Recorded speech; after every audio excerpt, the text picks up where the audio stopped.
Arabia యొక్క ఎన్ఈఓఎం project మళ్లీ ముఖ్యాంశాల్లోకి వచ్చింది.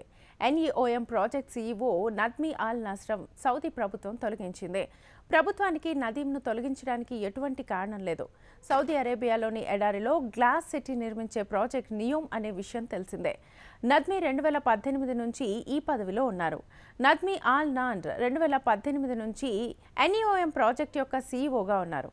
అతని స్థానంలో సౌదీ ప్రభుత్వం ఎన్ఈఓఎం ప్రాజెక్ట్ యొక్క ఎగ్జిక్యూటివ్ సీఈఓగా ఐమాన్ను ఆల్ ముదైఫర్ను నియమించింది. నియోమ్ విజయవంతమవుతుందా లేదా అనే సందేహాలు తలెత్తుతున్నాయి. ప్రాజెక్ట్ సకాలంలో పూర్తి కాకపోవడం, నానాటికి పెరుగుతున్న వ్యయంతో సౌదీ ప్రభుత్వం చాలా నిరాశ చెందింది. 21,000 మంది కూలీలు చనిపోయారు. మీడియా నివేదికల ప్రకారం ఈ ప్రాజెక్టులో పనిచేస్తున్నప్పుడు ప్రతిరోజు 8 మందికి పైగా కూలీలు మరణిస్తున్నారు. ఇప్పటి వరకు 21,000 మందికి పైగా కూలీలు చనిపోయారు. మృతి చెందిన కూలీల్లో 14,000 మంది భారత్కు చెందినవారు కాగా 5,000 మంది బంగ్లాదేశ్, పాకిస్తాన్లకు చెందిన కూలీలే ఉన్నారు. ఈ ప్రాజెక్టులో పనిచేస్తున్నప్పుడు 1,00,000 మందికి పైగా తప్పిపోయారని చాలా మీడియా నివేదికలు పేర్కొన్నాయి.